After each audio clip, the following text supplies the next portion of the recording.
One day, my neighbor caught me by surprise and asked me to tell him a story that he said would illustrate the ethics of your religion. A story that he said would persuade me and help me appreciate Islam. The question completely startled me, but I quickly realized the famous story about an imam in London. Several years ago, an imam moved to London. He used to take the same bus every single day with the same driver to a stop near his mosque. One day as he was riding, he paid the bus fare and sat down, realizing that the driver had mistakenly given him an additional 40 pence.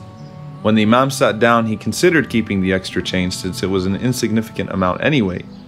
But as he was deboarding, he felt guilty and handed the 40 pence back to the driver and said, "Sir, I think you gave me too much change." The driver smiled and said, "Aren't you the new imam in this area? You know, lately I've actually been thinking about stopping by your mosque and learning about Islam.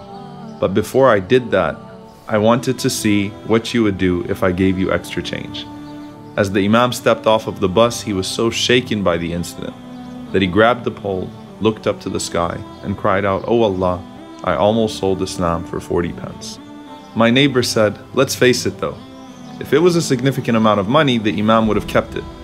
I insisted that this was the inherent nature of the Muslim and he would have given it back even if it was 40,000 pounds.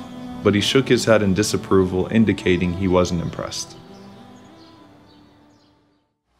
I didn't think that my neighbor thought much of the imam story.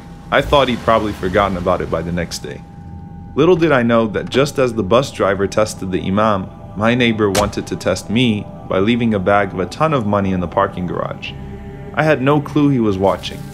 I must admit, it was a whole lot of money, but I really didn't think twice about it. I acted in accordance with what my conscience and religion commanded me to do, knowing that if the Prophet Muhammad, peace be upon him, was in my shoes, he would have done the same.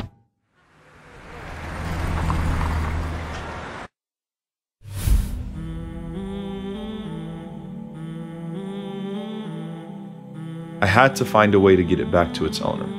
I posted signs, I made calls, but got absolutely no response. People must have thought it was some kind of scam.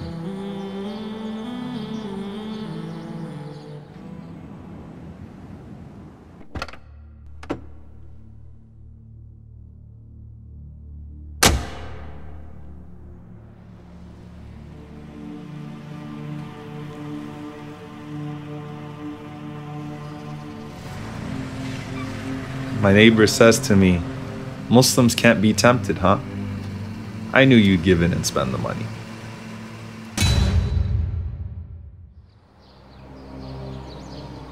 So I told him what happened. "I'm not here to defend myself," I said. "But what I'd really like to do is teach you what our Prophet Muhammad, peace be upon him, taught us." I gave him the donation receipt from the charity to which I donated the money and informed him that the car I was driving was actually my uncle's car, which I was borrowing because my car had to be fixed. So then I asked him, "Have you filed your taxes for the year yet? I think we should get this receipt to your CPA." Imagine having a nasty neighbor that verbally abuses you in every conceivable way. But despite all of that abuse, when he travels or has to find someone to watch his precious valuables, he trusts no one more than you because he knows your integrity. That was our Prophet Muhammad, peace be upon him. As we walked back home that day, my neighbor thanked me for the time we spent together, telling me I completely changed his perception of Islam and its Prophet. I then shared with him that it was our Prophet who said, "Honor the trust of those who give it to you, and do not betray the one who betrays you." What caught my attention is that my neighbor was willing to test me with such a huge amount of money, just to test my decency as a Muslim. إِنَّا عَرَضْنَا الْأَمَانَةَ عَلَى السَّمَاوَاتِ وَالْأَرْضِ وَالْجِبَالِ فَأَبَيْنَ أَنْ يَحْمِلْنَهَا وَأَشْفَقْنَ مِنْهَا وَحَمَلَهَا الْإِنسَانُ إِنَّهُ كَانَ ظَلُومًا جَهُولًا. I hope that the Prophet Muhammad, peace be upon him, would have been proud of how I responded. Rasulullah, we testify that you have fulfilled your trust and conveyed to us the message. We only pray that we can continue to convey on your behalf without betraying your trust.